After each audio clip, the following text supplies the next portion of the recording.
Hello everyone, welcome back to my channel Hemant. उम्मीद करते हैं आप सभी बहुत अच्छे से होंगे। जैसा कि मैंने आप सबको कहा था कि मैंने 9th क्लास का आपको गद्य पाठ करवा दिया, जिसमें हमारे पाठ थे, कहानी थी, निबंध थी, यात्रा वृत्तांत थे। अब हमारा जो पद पार्ट है, जिसमें हमारा काव्य खंड है, वो रह गया था। वो एक ही क्लास में लाने के लिए आपको बोला था, क्योंकि एग्जाम के लिए टाइम बहुत कम है और मैं आज वो सारे चैप्टर को एक ही क्लास में लेकर आ गई हूँ।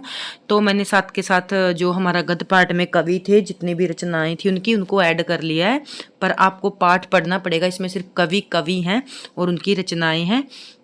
तो मुंशी सबसे पहले था हमारा मुंशी प्रेमचंद, उसकी रचना का नाम था दो बैलों की कथा। अब हम मुंशी प्रेमचंद के बारे में पढ़ते हैं, ठीक है। तो मुंशी प्रेमचंद का जन्म कब हुआ था? 1980 में बनारस के लम्हे ग्राम में हुआ था। मूल नाम इनका क्या था? धनपत राय इनका मूल नाम था। इनका बचपन अभावों में बीता और इन्हें शिक्षा कहाँ तक की थी? बीए तक की शिक्षा प्राप्त की थी। शिक्षा विभाग में नौकरी की थी, लेकिन असहयोग आंदोलन के कारण उन्होंने सरकारी नौकरी से त्यागपत्र दे दिया और लेखन कार्य के प्रति पूरी तरह समर्पित हो गए।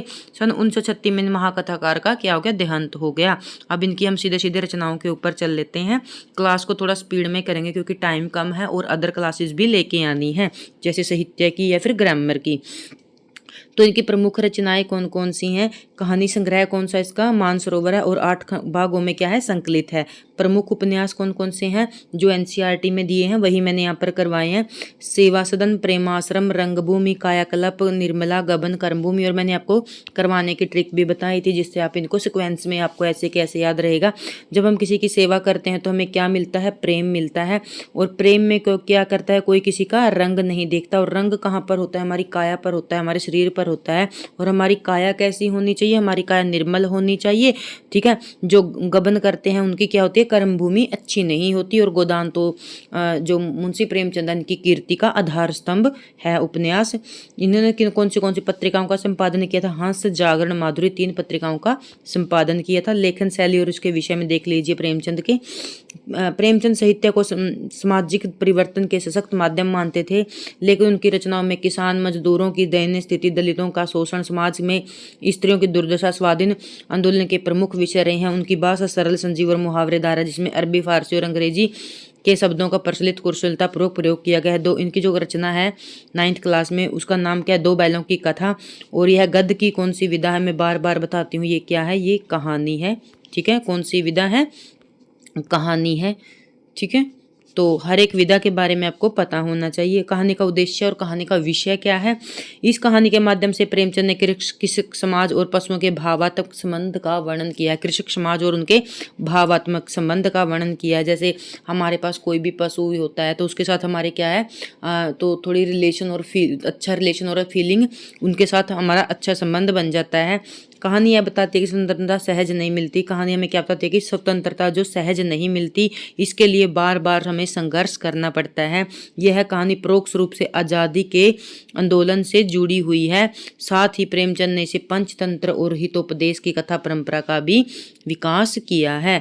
इस जो कहानी है दो बैलों की कथा, इसके मुख्य पात्र कौन कौन है? हीरा और मोती हैं। जो कहानी में मुख्य बैल हैं, जो मानवीय संवेदनाओं और आपसी प्रेम का प्रतीक हैं। उसके बाद हम चलते हैं सीधे सेकंड चैप्टर पर। दूसरा चैप्टर कौन सा था? लहसा की। और इसके राइटर कौन थे? लेखक कौन थे? राहुल सांकृत्यान। अब राहुल सांकृत्यान के बारे में पढ़ लेते हैं, और मैं स्पीड में पढ़ूंगी क्योंकि मैं इन सब को अच्छे से डिटेल से करवा चुकी हूँ, ठीक है। राहुल सांकृत्यान का जन्म 1893 में और मृत्यु 1963 में हुई थी। हिंदी साहित्य के महान विद्वान थे, साहित्यकार थे, घुमक्कड़ थे। इनका जन्म उत्तर प्रदेश के आजमगढ़ के पंदहा गांव में हुआ था। इनका मूल नाम केदार पांडे था। जैसे मुंशी प्रेमचंद का मूल नाम धनपत राय था, तो राहुल सांकृत्यान का मूल नाम क्या था? केदार पांडे था। वर्ष 1930 में श्रीलंका जाकर बौद्ध धर्म ग्रहण करने के बाद राहुल सांकृत्यान नाम से प्रसिद्ध हुए थे, ठीक है। आपको क्या पता लगा? जो राहुल सांकृत्यान है, इन्होंने 1930 में श्रीलंका जाकर बौद्ध धर्म ग्रहण किया था और उसके बाद राहुल सांकृत्यान नाम से ये प्रसिद्ध हुए थे। उन्हें महापंडित की उपाधि दी गई है। वे पाली, प्राकृतिक, अपभ्रंश, तिब्बती, चीनी, जापानी, रूसी सहित अनेक भाषाओं के ज्ञाता थे। प्रमुख रचनाएं कौन कौन सी है? राहुल जी ने अनेक उपन्यास, आत्मकथा, कहानी, जीवनी, आलोचना, अनेक विधाएं लिखी। तो ये इनकी प्रमुख विधाएं निम्नलिखित हैं, देख लीजिए। इन्होंने सबसे ज़्यादा क्या लिखे थे? यात्रा वृत्तांत लिखे थे। मेरी जीवन यात्रा 6 भागों में है। दर्शन दिग्दर्शन इनकी रचना है। 22वीं सदी इनकी रचना है। वो वोल्गा से गंगा इनकी रचना है। भागो नहीं तो दुनिया बदलो, दिमागी गुलामी और घुमक्कड़ शास्त्र। आपको ये सभी रचनाएं अच्छे से याद करनी है, क्योंकि एग्जाम के अंदर आपसे रचनाएं पूछने के 100% चांसेज हैं। ठीक है, तो मैंने पहले भी आपको ये रचनाएं याद करवा चुकी हूँ। ठीक है, तो आगे है लहसा और पाठ का विवरण। जो पाठ है इसका विषय क्या है आपको ये पता होना चाहिए। सबसे पहले तो गद्य की विधा कौन सी है, मैं बार बार कहती हूँ। जो लहसा की ओर क्या है, ये एक यात्रा वृत्तांत है। पाठ का विषय यह लेखक की पहली तिब्बत यात्रा पर आधारित है, जो उन्होंने 1929 में की थी। नेपाल के दुर्गम रास्ते से की थी। उस समय भारतीयों को तिब्बत यात्रा करने की अनुमति नहीं थी। लेखक ने एक भिखमंगे के छद्म वेश में यह यात्रा की थी। इस पाठ में तिब्बत की राजधानी लहसा की ओर जाने वाले कठिन रास्तों, भौगोलिक स्थिति और उस समय के तिब्बती समाज का जीवन का संजीव वर्णन किया गया है। इस पूरे आपको इस पैराग्राफ से आपको समझ में आ गया होगा जो लहसा की ओर है वो चैप्टर है वो किस पर आधारित है। यहाँ पर जो राहुल सांकृत्य है ना, वो वेश पलटकर भिखमंगे का वेश बदलकर यहाँ से क्या कहाँ जाते हैं, तिब्बत की राजधानी लहसा की ओर जाते हैं। और जो जाते समय रास्ते में जो भी उनको परिस्थितियाँ आई, कठिनाइयाँ आई, उनका वर्णन किया गया है इस चैप्टर के अंदर। ठीक है, तो आगे चलते हैं हम। श्यामचरण दुबे जो हमारा इसके हमारी जो क्षितिज है उसके अंदर तीसरा चैप्टर है। जो श्यामचरण दुबे भारत के प्रतिष्ठित समाज वैज्ञानिक थे। ठीक है, इनका जीवन परिचय 1922 में बुंदेलखंड मध्य प्रदेश में इनका जन्म हुआ। शिक्षा मानव विज्ञान में PhD नागपुर। निधन 1996 में हुआ। योगदान व भारत के अग्रणी समाज के वैज्ञानिकों में से एक थे। उन्होंने जनजातीय और ग्रामीण समुदायों को गहन अध्ययन किया। प्रमुख रचनाएं कौन कौन सी हैं ये देख लीजिए श्यामचरण दुबे की, और याद भी होनी चाहिए, देखनी नहीं है, सिर्फ याद करनी है। और मैंने आपको जब अच्छे से चैप्टर करवाया था तो आपको बताया था जहाँ भी आपको मानव और संस्कृति के बारे में दिखा मिले, मानव और शिक्षा और संस्कृति और शिक्षा, ठीक है, और समाज और भविष्य, समय और संस्कृति, ऐसी रचनाएं मिले तो वो श्यामचरण दुबे की हैं। एक बार आप खुद भी देखिए, मानव और संस्कृति के बारे में किसने बताया? श्यामचरण दुबे ने। संस्कृति और शिक्षा के बारे में हमें किसने बताया? तो श्यामचरण दुबे ने। समय और संस्कृति के बारे में किसने बताया? श्यामचरण दुबे ने। देखो तीनों रचनाएं कितनी सिमिलर हैं। ठीक है, आप इन तीनों रचनाओं को एक बार फिर से देखिए। मानव और संस्कृति, संस्कृति और शिक्षा, समय और संस्कृति, इनमें तो बहुत सिमिलर डिफरेंस है। ठीक है, तो फिर है समाज और भविष्य। ठीक है, और एक और देखो और शब्द मिले तो ये भी आपको हिंट पॉइंट है कि और शब्द ज़्यादातर श्यामचरण दुबे की रचनाओं में हुआ है। ठीक है, भारतीय ग्राम संक्रमण की पीड़ा, समाज और भविष्य के बारे में हमें किसने बताया है? श्यामचरण दुबे ने बताया। उपभोक्तावाद की संस्कृति, इसका जो रचना है ये क्या है? ये निबंध है, और यह हिंदी में निबंध विधा है। मैं विधा आपको हर बार करवाती हूँ, कौन सी है। निबंध का विषय आपको पता होना चाहिए। विज्ञापन का प्रभाव मनुष्य, विज्ञापन की चमक दमक के कारण वस्तुओं के पीछे भाग रहा है। दिखावे की संस्कृति, संपन्न वर्ग की जीवन शैली को सामान्य जन द्वारा अनुकरण करना। सामाजिक दुष्परिणाम, यह दिखावे की संस्कृति समाज की विषमता, अशांति और मानवीय मूल्यों का हास्य का कारण बनी हुई है। उसके बाद है हमारा चैप्टर 4th। ठीक है, तो इसका चैप्टर है जो इसके लेखक कौन है? जाबिर हुसैन है। ठीक है, अब जाबिर हुसैन के बारे में पढ़ते हैं। यह एक बहुमुखी लेखक और राजनीतिज्ञ थे। तो जीवन परिचय, इनका जन्म 1945 में नौनही, राजगीर जिला, नालंदा, बिहार में हुआ था। शिक्षा और कैरियर, अंग्रेजी साहित्य के प्राध्यापक थे। सक्रिय राजनीति में इन्होंने भाग लिया था। राजनीतिक सफर 1970 में मुंगेर में बिहार विधान सभा के सदस्य और मंत्री थे। 1955 में बिहार से विधान परिषद के सभापति बने। और जो हमारे लिए इम्पोर्टेंट है वो है इनकी रचनाएं, क्योंकि रचनाएं से क्वेश्चन पूछे जाते हैं। ठीक है, मैंने आपको ट्रिक के साथ भी बताया था कि जो इनकी रचनाएं हैं जाबिर हुसैन की कैसे करनी है। सोच लो एक व्यक्ति है, वो उसको रास्ता बता रहे हैं। वो कह रहा है जो आगे है वो डोला बीबी का मजार है। ठीक है, कोई व्यक्ति किसी व्यक्ति को कह रहा है कि जो आगे है वहाँ पर क्या है? डोला बीबी का मजार है, और उस मजार में क्या है? मेरा अतीत का चेहरा है, मतलब पुरानी यादें हैं। फिर वो लोगों को कहता है, लोगों यहाँ एक रेत भरी नदी भी मिलेगी। वहाँ आपको क्या मिलेगी? एक रेत भरी नदी भी मिलेगी। एक बार रिकॉल करके देखिए इनको, आपको अच्छे से याद हो जाएगा। ठीक है, जो आगे है एक बार आंखें बंद करके याद करके देखिए। कोई व्यक्ति दूसरे व्यक्ति से कह रहा है कि जो आगे है, आगे क्या है? डोला बीबी का मजार है, और मजार पे क्या है? मेरा अतीत का चेहरा है, मतलब मेरा बीता हुआ समय है। और लोगों वहाँ पर एक क्या मिलेगी, रेत की नदी भी मिलेगी। ठीक है, उम्मीद करती हूँ आप अच्छे से समझ गए होंगे। आपने ये वाला पॉइंट उठाना है, एक व्यक्ति दूसरे लोगों से कुछ कह रहा है, जो आगे है डोला बीबी का मजारा और अतीत का चेहरा है। आप अच्छे से सुन लेना, आपको याद हो जाएगा, ऐसे तो टाइम ज़्यादा लग जाएगा। सांवले सपनों की याद, इसका चैप्टर का नाम क्या है, सांवले सपनों की याद। और यह पाठ किस पर आधारित है, सलीम अली जो हमारे पक्षी वैज्ञानिक थे उनके ऊपर आधारित है। और ये डायरी शैली में लिखा गया संस्मरण है, आपको अच्छे से याद रखना है, डायरी शैली में लिखा गया संस्मरण है। ठीक है, मैं ज़्यादा टाइम नहीं लगाऊंगी, आप वीडियो रोक के देख लेना। निबंध का विषय, यह प्रसिद्ध पक्षी वैज्ञानिक सलीम अली की मृत्यु के उपरांत उनको श्रद्धांजलि देने के लिए लिखा गया था। इसके मुख्य पात्र कौन कौन थे, सलीम अली था।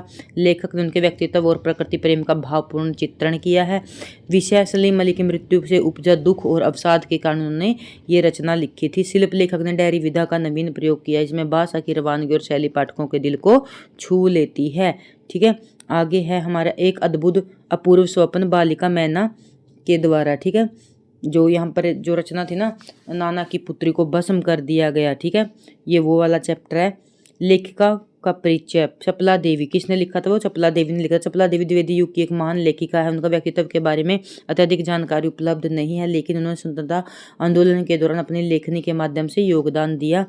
जो गद्य रचना बालिका मैना नाना साहब की पुत्री को भस्म कर दिया गया चैप्टर का नाम है, वो किस शैली में लिखा गया है, रिपोर्टाज की शैली में लिखा गया है। विषय और सारांश क्या है इस चैप्टर का, ये देख लीजिए। यह रचना 1957 की क्रांति में एक मार्मिक घटना पर आधारित है। इसमें नाना साहब की पुत्री होती है बालिका मैना के बलिदान की कहानी का वर्णन है। अंग्रेजों ने नाना साहब के महल को नष्ट कर दिया था और मैना को जीवित जलाकर मार डाला था। यह कहानी उस समय के दमनकारी शासन और बालिका मैना की वीरता का और देशभक्ति को दर्शाती है। मुख्य पात्र क्या क्या थे, बालिका मैना थी इसके अंदर, जो नाना साहब की पुत्री थी, एक वीर और देशभक्त बालिका थी। उसने अपनी मातृभूमि की रक्षा के लिए अपने प्राणों का क्या कर दिया, बलिदान दिया था। नाना साहब 1857 की क्रांति के प्रमुख विद्रोही थे, अंग्रेज शासक जिन्होंने दमनकारी नीति अपनाते हुए महल को नष्ट कर दिया और मैना को मार डाला। हरिशंकर परसाई मोस्ट इंपॉर्टेंट, आपके इन फ्यूचर कोई भी एग्जाम दो, हर रचनाकार मोस्ट इंपॉर्टेंट है, जो 9th-10th की बुक के अंदर है। हरिशंकर परसाई का जन्म 1922 में जमानी गांव होशंगाबाद में हुआ। शिक्षा नागपुर एमए में हुई। और सच कहूँ तो इससे कोई क्वेश्चन, जीवन परिचय जो मृत्यु है, जन्म है, इससे क्वेश्चन बहुत ही कम बनते हैं। ज़्यादातर क्वेश्चन कहाँ से बनते हैं, रचनाओं से बनते हैं। जो हरिशंकर परसाई यानी कि रचनाएं कैसी हैं, मैंने ट्रिक के साथ आपको करवाई थी जब मैंने आपको चैप्टर करवाया था, आप वहाँ से अच्छे से देख सकते हैं। पर मैं आज वीडियो में ज़्यादा टाइम नहीं लगाऊंगी, कम समय में ज़्यादा देना मेरा मेन उद्देश्य है। कहानी संग्रह क्या है, हंसते हैं रोते हैं जैसे ही उनके दिन फिरे। यहाँ पर आप सोच सकते हैं कि कोई व्यक्ति के जब दिन फिर जाते हैं तो वो क्या करता है, कभी हंसते हैं कभी रोते हैं। उपन्यास क्या था, मैंने आपको कल की वीडियो में बताया था, रानी नागमती की कहानी तट की खोज। जो रानी है वो क्या करती है, उपन्यास लिखने के लिए तट के ऊपर तट को खोजती है लिखने के लिए। ठीक है, तो रानी नागफनी की कहानी लिखा है। फिर विधा कौन सी है, उपन्यास है। ये छोटी छोटी बातें ध्यान रखा करो। व्यंग संग्रह, ठीक है, क्योंकि जो हरिशंकर परसाई हैं वो जो व्यंग साहित्यकार हैं, व्यंग रचनाएं ज़्यादा लिखते हैं। तब की बात तब थी, यहाँ पर सोच लो, एक व्यक्ति दूसरे व्यक्ति से कह रहा है कि तब की बात तब थी जब भूत के पांव पीछे होते थे। तो वो कहता है कि जब उस समय की तो बात ही अलग थी जब भूत के पांव पीछे होते थे। बेईमानी की परत, अब क्या है, लोगों के ऊपर क्या है, बेईमानी की परत जम गई है। पगडंडियों का जमाना आ गया है। सदाचार का तबीज, लोग क्या करते हैं, सदाचार का तबीज पहनकर दिखावा करते हैं। पर यहाँ पर कवि कहता है शिकायत मुझे भी है, वो कहता है कि शिकायत मुझे भी है। वैष्णव की फिसलन, तिरछी रेखाएं, ठिठुरता हुआ गणतंत्र, विकलांग श्रद्धा का दौर। आप इसको ऐसे कर सकते हैं कि शिकायत मुझे भी है, कि आजकल लोगों से मुझे भी शिकायत है। वैष्णव की फिसलन और विकलांग श्रद्धा का दौर, जो मैं वैष्णव देवी हमारी माता है ना, कि उस पे लोग क्या करते हैं, दिखावे की श्रद्धा करते हैं, विकलांग श्रद्धा करते हैं। ठीक है, ऐसे करके आप इसको कोरिलेट करके याद कर लेना। प्रेमचंद के फटे जूते, इन्होंने क्या लिखा था, प्रेमचंद के ऊपर निबंध लिखा था, व्यंग निबंध है। इसका विषय क्या था, इस निबंध में परसाई ने प्रेमचंद के व्यक्तित्व की सादगी का विवेचन किया है। एक तस्वीर के माध्यम से आज उन्हें दिखावे की प्रवृत्ति और अवसरवादिता पर गहरा व्यंग किया है। ऑप्शन के अंदर आपको लिख कर आ जाएगा कि जो हरिशंकर परसाई का व्यंग है वो मतलब किसको ध्यान में रखकर लिखा गया, कौन कौन सी प्रवृत्ति को, तो आप ऐसे कर सकते हैं कि एक इसमें क्या है, आज के दिखावे के प्रवृत्ति और अवसरवादिता का गहरा व्यंग किया गया है। इस चैप्टर में क्या है, दिखावे की प्रवृत्ति और अवसरवादिता पर गहरा व्यंग किया गया है। उसके बाद आ जाता है महादेवी वर्मा। महादेवी वर्मा के बारे में पढ़ते हैं। महादेवी वर्मा का जन्म 1907 में उत्तर प्रदेश के फर्रुखाबाद में हुआ था। उनकी शिक्षा दीक्षा प्रयाग में हुई थी। महिला विद्यालय ज्ञानपीठ में प्रधानाचार्य पद पर लंबे समय तक कार्य करते हुए लड़कियों की शिक्षा के लिए काफ़ी प्रयत्न किए। 1987 में क्या हो गया था, इनका देहांत हो गया था। ठीक है। प्रमुख रचनाएं महादेवी वर्मा जी की प्रमुख कविताओं में से एक थी। उनकी रचनाएं कौन कौन सी हैं, एक एक रचना महादेवी वर्मा की आपको याद होनी चाहिए, चाहे संस्मरण हो, चाहे रेखा चित्र हो, चाहे निबंध हो, आपको हर एक रचना याद होनी चाहिए। ठीक है। निहार, रश्मि, नीरजा, और ये तो आपको सीक्वेंस में याद होने चाहिए, कई बार सीक्वेंस लगा के पूछ लिया जाता है। निहार, रश्मि, नीरजा, यामा, दीपशिखा, तो आपको ऐसे भी याद हो सकते हैं। ठीक है। मैं अपने पॉइंट ऑफ व्यू से बता रही हूँ कि देखो आपको ये लड़कियों के नाम लग रहे होंगे। ठीक है। सबसे पहले कौन सी लड़की है, निहार है, फिर रश्मि है, फिर नीरजा, ऐसे याद कर सकते हैं। जो निहार है वो सबसे पहले आएगी, फिर रश्मि, फिर नीरजा। ठीक है। यामा, दीपशिखा। ठीक है। निहार, रश्मि, नीरजा, आप ना ऐसे लड़कियों के नाम से सीक्वेंस में लगा के इसको याद कर सकते हैं। अब आगे इसकी गद्य रचनाएं, जिसमें संस्मरण भी हो सकते हैं, रेखा चित्र भी हो सकते हैं। अतीत के चलचित्र, स्मृति की रेखाएं, पथ के साथी और श्रृंखला की कड़ियाँ, ये आपको अच्छे से याद होने चाहिए। और ये भी पता होना चाहिए कि संस्मरण कौन से हैं इनमें, और यात्रा वृत्तांत कौन से में संस्मरण और रेखा चित्र कौन से और लास्ट क्लास में बता चुकी हूँ। अब हम करेंगे पुरस्कार। महादेवी वर्मा को साहित्य अकादमी पुरस्कार से सम्मानित किया गया। भारत सरकार ने उन्हें पद्म विभूषण से अलंकृत किया गया है। मेरे बचपन के दिन उन्होंने क्या लिखा है, यहाँ पर एक संस्मरण लिखा है अपने बचपन की यादों के बारे में। ठीक है। तो संस्मरण है, ये विधा कौन सी है, संस्मरण। जब भी हम पुरानी यादों के आधार पर कोई काव्य रचना करते हैं, साहित्यिक रचना करते हैं, तो उसे क्या कहते हैं, संस्मरण कहते हैं। विषय वस्तु क्या है इसकी, ये देख लीजिए। इस अंश में महादेवी वर्मा जी ने अपने बचपन के उन दिनों को स्मृति के सहारे लिखा है जब मैं विद्यालय में पढ़ रही थी। इस अंश में लड़कियों के प्रति सामाजिक रवैये, विद्यालय की सहपाठियों, छात्रावास का जीवन, स्वतंत्रता आंदोलन के प्रसंगों का बहुत ही सजीव वर्णन किया है। साहित्यिक विशेषताएं क्या क्या थी वो देख लीजिए। महादेवी वर्मा की साहित्यिक साधना के पीछे एक आज़ादी आंदोलन की प्रेरणा है, तो दूसरी ओर भारतीय समाज में स्त्रियों के जीवन की स्वाभाविक स्थिति का बोध भी है। अन्य संस्मरणों में रेखा चित्रों को शोषित, पीड़ित और लोगों के प्रति ही नहीं, पशु पक्षियों के प्रति भी आत्मीयता का अक्षय करुणा प्रकट हुई है। उनकी भाषा शैली कैसी थी, सरल और स्पष्ट थी और चित्रात्मक थी। ठीक है। उसके बाद हम चलते हैं हजारी प्रसाद द्विवेदी। ये हमारी गद्य विधा का लास्ट चैप्टर है। ठीक है। हजारी प्रसाद द्विवेदी का जन्म 1907 में गांव आरता दुबे छपरा में हुआ था। जिला बलिया में उन्होंने उच्च शिक्षा कहाँ से की थी, काशी विश्वविद्यालय से प्राप्त की थी। शांति निकेतन, काशी हिंदू विश्वविद्यालय, पंजाब विश्वविद्यालय से अध्यापन कार्य किया और 1969 में इनका क्या हो गया, देहांत हो गया। ठीक है। तो एक बात देखिए, जो महादेवी वर्मा है इनका वर्षकाल भी 1907 है और हजारी प्रसाद द्विवेदी का वर्षकाल भी क्या है, 1907 है। ठीक है। प्रमुख रचनाएं, साहित्य का इतिहास, आलोचना, शोध, उपन्यास और निबंध लेखन के क्षेत्र में द्विवेदी का योगदान उल्लेखनीय है। उच्च आचार्य हजारी प्रसाद द्विवेदी हो गया, रामचंद्र शुक्ल हो गया, शिवदान सिंह चौहान हो गया, रामविलास वर्मा हो गया, इनकी रचनाएं तो आपको सभी को आनी चाहिए। ठीक है। हिंदी साहित्य के स्टूडेंट होने के नाते हमको सारी रचनाएं इनकी पता होनी चाहिए। आलोचनात्मक कृतियों के बारे में अच्छे से पता होना चाहिए। ठीक है। अब हम कर रहे हैं हजारी प्रसाद द्विवेदी की रचनाएं। ठीक है। अशोक के फूल, कुटीज, कल्पलता, बाणभट्ट की आत्मकथा, पुनर्वा, हिंदी साहित्य का उद्भव और विकास, हिंदी साहित्य की भूमिका और कबीर, आपको एक एक रचना अच्छे से याद होनी चाहिए। ठीक है। पुरस्कार और सम्मान, उन्हें साहित्य अकादमी पुरस्कार पद्म भूषण से अलंकृत किया गया है। साहित्यिक विशेषताएं क्या है, द्विवेदी जी ने साहित्य में अनेक विधा में उच्च कोटि की रचना की है। ये इतने इंपॉर्टेंट नहीं है एग्जाम के अकॉर्डिंग। कुत्ता और मैना के बारे में पढ़ते हैं, तो सबसे पहले तो आपको पता होना चाहिए क्या है, एक ललित निबंध है और हजारी प्रसाद द्विवेदी एक ललित निबंधकार हैं। ठीक है। विषय वस्तु क्या थी, एक तोता, एक मैना और एक कुत्ते और एक मैना की जो विषय वस्तु चैप्टर का विषय क्या था। इस निबंध में न केवल पशु पक्षियों के प्रति मानवीय प्रेम को प्रदर्शित है बल्कि पशु पक्षियों से मिलने वाले प्रेम, भक्ति, विनोद और करुणा जैसे मानवीय भावों को विस्तार भी है। इसमें रविंद्रनाथ की कविताओं और उनसे जुड़ी स्मृतियों के सहारे गुरुदेव की संवेदनशीलता और आंतरिक विराटता, सहजता के चित्र उकेरे गए हैं। पशु पक्षियों के संवेदनशील जीवन को बहुत ही सूक्ष्म निरीक्षण किया गया है। कुल मिलाकर हमने ये चैप्टर मैंने कल ही आपको करवाया है, अच्छे से बताया है।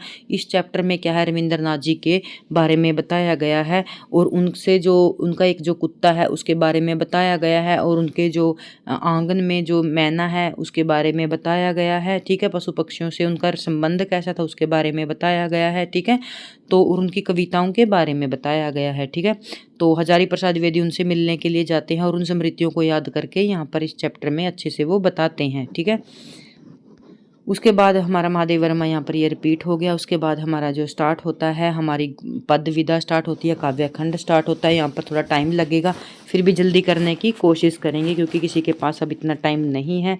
इसके बाद हमने हिंदी साहित्य भी अच्छे से करना है। ठीक है, जो संत कबीर है उसकी साखियाँ और शब्द, इस जो आज अब हम पढ़ेंगे इसमें क्या है, कबीर की साखियाँ भी हैं और शब्द भी हैं। ठीक है, सबसे पहले तो हम कबीरदास जी का परिचय पढ़ेंगे और कबीरदास जी को मैं हिंदी साहित्य की क्लास में अच्छे से आपको करवा चुकी हूँ, तो एक बार फिर से कर लेते हैं जिसने नहीं किया। कबीर का जन्म और मृत्यु के बारे में अनेक किंवदंतियां प्रचलित है। कहा जाता है कि 1398 में काशी में उनका जन्म हुआ, 1518 और के आसपास मगर में इनका देहांत हुआ। कबीर ने विधिवत शिक्षा नहीं पाई थी परंतु वह सत्संग, पर्यटन और अनुभव से ज्ञान प्राप्त किया था। कबीर का आपको बार बार कहती हूँ जन्म स्थान याद रखना है क्योंकि जब आप आगे एग्जाम दोगे तो सिक्वेंस में आपसे पूछ लेंगे मीराबाई का जन्म कब हुआ था, जयश्री का कब हुआ था, कबीर का कब हुआ था। तो आपको हर एक जो अच्छे अच्छे तुलसीदास हैं, सूरदास हैं, इन सबके जीवन वर्ष काल के बारे में याद होना चाहिए। जब आपको याद होगा तभी आप सिक्वेंस में रचना को लगा पाएंगे। ठीक है, भक्ति काल में निर्गुण संत परंपरा के प्रमुख कवि कौन रहे हैं, हमें पता है। निर्गुण संत काव्य परंपरा के प्रमुख कवि कबीरदास रहे हैं। कबीर ग्रंथावली में संग्रहित है किंतु कबीर पंथ में उनकी रचनाओं का संग्रह बीजक नाम से प्रमाणित माना जाता है। कबीर की जो रचनाएं किस नाम से प्रमाणिक है, बीजक नाम से हैं। कुछ रचनाएं गुरु ग्रंथ साहब में भी शामिल है। ठीक है, और कबीर अत्यंत उदार, निर्भय और सहस्त्र संत थे। उन्होंने ईश्वर के नाम पर चलने वाले हर तरह के पाखंड, भेदभाव, कर्मकांड का क्या किया है, खंडन किया है। उनकी भाषा की सहजता और उनकी भाषा की सहजता ही उनकी काव्यात्मकता की शक्ति है। ठीक है, सखियां और शब्द। ठीक है, साखियां और शब्द। ठीक है, जो अभी अभी केवीएस में क्वेश्चन पूछा गया है, साखी से पूछा गया था, साक्षी का अर्थ क्या होता है, साक्षी का तद्भव रूप क्या होता है, तत्सम। तो इसका रूप क्या था, साखी। साखी का अर्थ क्या होता है, साक्षी। ठीक है, ये इसका क्या है, तद्भव रूप है। साखी शब्द साक्षी का क्या है, तद्भव रूप है। ठीक है, साक्षी का सीधा सीधा अर्थ रूप पूछ लिया गया था कि इसका रूप क्या है। ठीक है, साक्षी का तद्भव रूप क्या है, तो इसका तद्भव रूप क्या है, साक्षी। ठीक है, इसका अर्थ है प्रत्यक्ष देखने वाला। यह दोहा छंद में लिखी गई और इसमें शिक्षा व सिद्धांतों की बात कही गई है। शब्द, ये गेय पद होते हैं जिसमें संगीतात्मकता होती है। देखो यहाँ पर साखी के बारे में बताया गया है। साखी क्या होती है, जिसको नहीं पता अच्छे से देख लेना। और शब्द क्या होते हैं ये देख लेना। ये गेय पद होते हैं जो गाए जाते हैं। ठीक है, जो संगीतात्मक होते हैं। पहले गेय में ब्रह्मांडम्बरों का विरोध किया है और दूसरे पद में ज्ञान की महिमा का वर्णन किया गया है। ठीक है, बाहरी जो पाखंड होते हैं, दिखावा होता है, उसके बारे में विरोध किया गया है। अब पढ़ते हैं हम जो साखियां दी गई हैं उनके बारे में, उसके बाद में पढ़ेंगे हम शब्द। ठीक है, जो यहाँ पर दिया गया है, मन सरोवर सुबर जल हंसा केली कराही। यहाँ पर जो पंक्तियां लेके आई हूँ मैं इसलिए लेके आई हूँ ताकि आप एग्जाम के अंदर पंक्तियां आ जाए तो अच्छे से मैच कर पाओ। ठीक है, मान सरोवर सुबर जल हंसा केली कराही, मुक्ताफल मुक्ता चुगे अब उड़ी अंत न जाई। यहाँ पर कवि कहते हैं कि जो मेरा मन है वो क्या है, सुबर मतलब एक जल की तरह हृदय रूपी मन है जो जल की तरह भरा हुआ है। हंसा केली कराही, अब क्या है, जो जीवात्मा रूपी जब जो हमारी जीवात्मा है वो हंस क्रीड़ा कर रहे हैं। मुक्ताफल मुक्ता चुगे अब उड़ी अनंत न जाई, जो यहाँ पर कह रहा है कि वो मुक्ता रूपी मोती चुग रही हैं, अब उन्हें आनंद को छोड़कर कहीं और जाने का मन नहीं है। उसके बाद हम करते हैं, प्रेमी ढूंढत मैं फिरूं प्रेमी मिले ना कोई, प्रेमी को प्रेमी मिले सब विष अमृत होई। ठीक है, यहाँ पर जो प्रेमी शब्द है कबीर जी ने ईश्वर के लिए प्रयोग किया गया है। भी प्रेमी ढूंढत मैं फिरूं, मैं मतलब ईश्वर को ढूंढता फिर रहा हूँ, प्रेमी मिले ना कोई कि मुझे मुझे कोई इस सच्चा ईश्वर या सच्चा प्रेमी नहीं मिला। प्रेमी मिले तो प्रेमी को प्रेमी मिले। यदि यहाँ पर कहते हैं जब एक प्रेमी को दूसरा प्रेमी मिलता है मतलब ईश्वर मिलता है, तब विष अमृत हुई। जो विष है, ठीक है, और वो क्या हो जाता है, अमृत हो जाता है। जो सब सारी बुराइयां हैं वो क्या है, अच्छाइयों में बदल जाती हैं। ठीक है। हस्ती चढ़ी ज्ञान की सहज दुलीचा डारी। स्वान होता है यहाँ पर, स्वान का अर्थ होता है कुत्ता। ठीक है। तो आपको सभी पर्यायवाची आने बहुत ज़्यादा जरूरी है। मैं बार बार हर क्लास में बोलती हूँ। ठीक है। जब तक आपको पर्यायवाची नहीं आएंगे आपके ऐसे ही मार्क्स कम होते जाएंगे, क्योंकि पर्यायवाची से हर एग्जाम में जब भी आप हिंदी का पेपर देंगे तो पर्यायवाची से क्वेश्चन पूछा ही जाता है। ठीक है। कोई भी एग्जाम उठाकर देख लीजिए। ठीक है। आज हम पर्यायवाची की क्लास ही करेंगे। ठीक है। स्वान रूपी संसार। ठीक है। स्वान क्या होता है, कुत्ता होता है। स्वान रूपी संसार भोकन दे जखमारी। अभी यहाँ पर कहता है ये जो कुत्ता रूपी संसार है, जग है, इसको भोंकने दो, इसको जख मारने दो। ज्ञान रूपी हाथी, यहाँ पर कवि कहता है कि ज्ञान रूपी हाथी पर सहजता का आसन बिछाकर सवारी कीजिए। हस्ती मतलब हाथी चढ़कर, मतलब चढ़कर ज्ञान को, मतलब यहाँ पर क्या गया, ज्ञान रूपी हाथी पर चढ़कर सहज दुलीचा डारी, तो आप सवारी करिए। तो स्वान रूपी संसार भूकन दे जख मारी, जो मतलब कुत्ता रूपी संसार है, ये तो ऐसे ही आपको क्या करता रहेगा, भोंकता रहेगा, दुनिया की परवाह किए बिना अपने मार्ग पर आगे बढ़ते रहिए।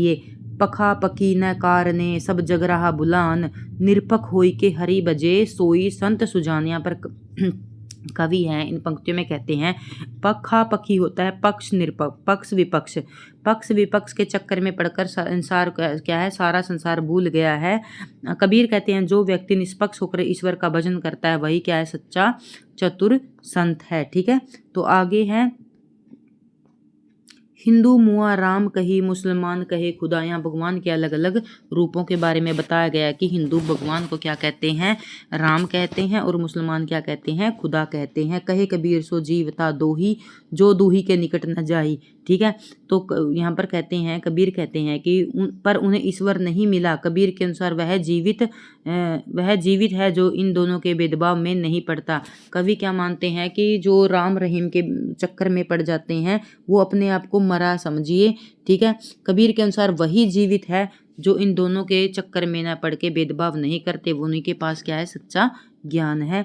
काबा फिरी काशी भया, राम भया रहीम, मोटा चून मैदा भया, बैठी कबीर जमीन जीम। ठीक है। यहाँ पर कबीर दास जी कहते हैं काबा फिरो काशी भयो। भी आप चाहे काबा में जाओ या फिर काशी में जाओ, राम ही भया रहीम, चाहे हर जगह क्या है, राम ही रहीम है। मोटा चून मैदा भया, जो मोटा आटा होता है उसको ही जब हम बारीक कर देते हैं तो उसी से क्या बन जाता है, मैदा बन जाता है। कबीर हमें यही समझाने का प्रयास कर रहे हैं कि चाहे राम हो, रहीम हो, काबा में जाओ, काशी में जाओ, जब तक कबीर बैठा जमीन। तो यहाँ पर कबीर कहते हैं कि जैसे मोटे चून से ही मैदा बनता है, उसी प्रकार आप दिल से क्या है, भेदभाव मिटा दीजिए। तो चाहे काबा जाइए चाहे काशी जाइए, राम रहीम बन जाते हैं। जैसे मोटे आटे से बारीक पीसने पर वह मैदा बन जाता है, वैसे ही संकीर्णता त्यागने से अभेदभाव होता है, और जिसका कबीर आनंद ले रहे हैं। ठीक है। अब पंक्तियों से ही अच्छे से भावार्थ समझाएंगे। देखो पंक्तियां देखने से आप समझ जाएंगे कि ये पंक्तियां कबीर की हैं। ठीक है। भावार्थ तो सिर्फ हमें अर्थ समझाने के लिए। ऊंचे कुल में जन्मिया जे करनी ऊंच न होए। भी ऊंचे कुल में जन्म लेने से कुछ नहीं होता यदि आपकी करनी ऊंची नहीं है। सुब्रन कलश सुरा भरा, साधु निंदा हुई। साधु होते हैं सज्जन लोग। ठीक है। सुब्रन होता है सोने का कलश, मतलब सुरा मतलब अमृत है। यदि सोने का कलश है उसके अंदर सुरा होती है शराब। ठीक है। यदि सोने का कलश और उसके अंदर शराब भरी होती है तो साधु निंदा हुई। तो साधु जो सज्जन लोग हैं क्या है, निंदा करते हैं, चाहे वो कलश सोने का ही क्यों ना हो। ठीक है। तो यहाँ पर यदि व्यक्ति में गुण अच्छे नहीं है, चाहे वह किसी भी कुल में पैदा हुआ हो, उसका कोई मायने नहीं रखता। अभी हमने क्या किए हैं, 1 मिनट,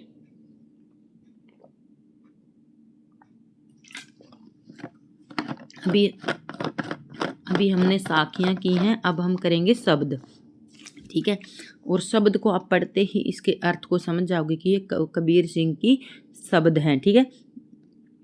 मोको कहाँ ढूंढे बंदे मैं तो तेरे पास में, ना देवल में ना मस्जिद में ना काबे के लाश में। ठीक है। इन पंक्तियों का अर्थ अच्छे से समझ गए होंगे कि यहाँ पर ईश्वर के बारे में कह रहा है कबीर। भी मुझको कहाँ ढूंढ रहे हो बंदे, मैं तो तेरे पास में हूँ, ना देवल में ना मंदिर में ना मस्जिद में, ना ही मैं कैलाश में, ना कोने क्रियाक्रम में जो हम जो क्रियाकर्म करते हैं, पूजा वगैरह करते हैं, कर्मकांड करते हैं, ना बैराग में ना है, चाहे आप बैरागी बन के फिरो, ना मैं उसमें हूँ।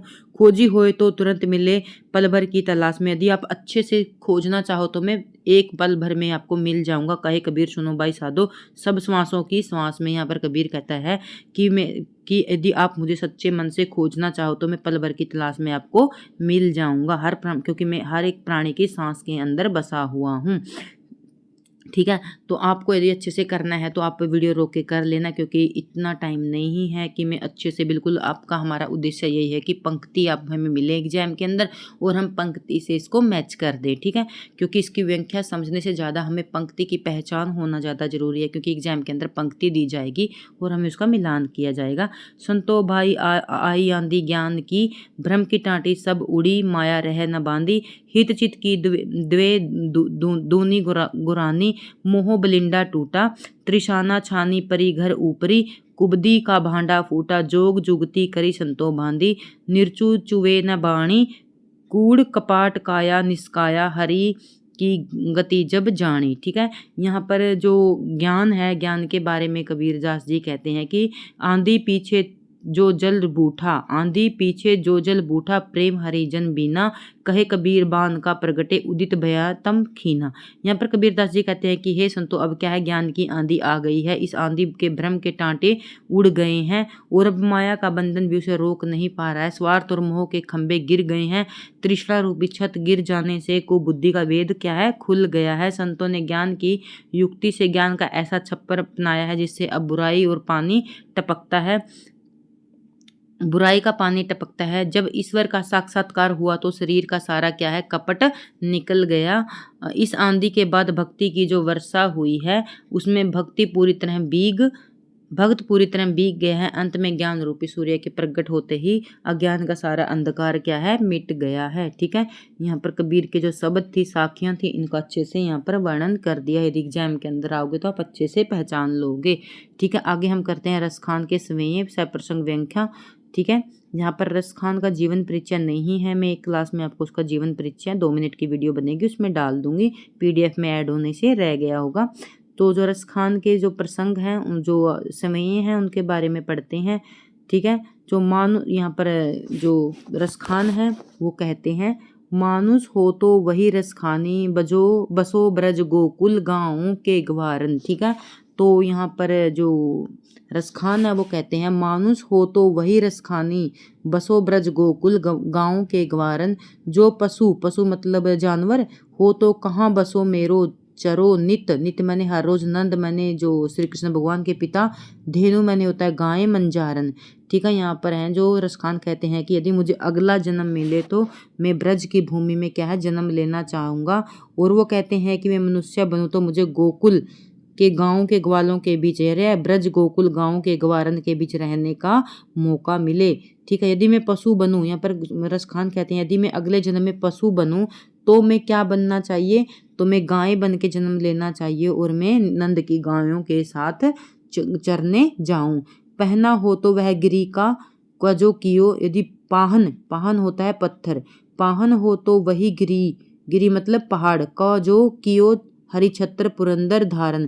हरिछत्र पुरंदर धारण यहाँ श्री कृष्ण को कहा गया है कि यदि मुझे भगवान अगले जन्म पत्थर बनाए तो, यदि पहाड़ बनाए तो मुझे वही पहाड़ बनाना जो श्री कृष्ण ने अपनी उंगली के ऊपर धारण किया था। जो खग हो बसेरो करो माली, कालंदी होता है यमुना का पर्यायवाची, जो खग होता है पक्षी का पर्यायवाची, जो खग हो बसेरो करो मिली मलिंदी, कूल कदम्ब की डारण। यहाँ पर कहते हैं यदि मैं पक्षी बनकर जन्म लूँ तो मैं कहाँ पर बसना चाहिए, मैं यमुना किनारे कदम्ब की डालों के ऊपर रहना चाहूँगा। यहाँ पर जो रसखान है वो कहते हैं कि यदि मैं इंसान बनूँ तो ग्वाल के बच्चों के साथ ब्रज की गलियों में रहना चाहता हूँ, पशु बनूँ तो नंद की गायों के साथ चरना चाहता हूँ, यदि मैं पहाड़ बनूँ तो वो पहाड़ बनना चाहिए जो श्री कृष्ण ने अपनी उंगली के ऊपर उठाया था, यदि मैं पक्षी बनूँ तो मैं यमुना नदी के किनारे कदम्ब की डालों पर रहूं जहां श्री कृष्ण अपनी मुरली बजाया करते थे।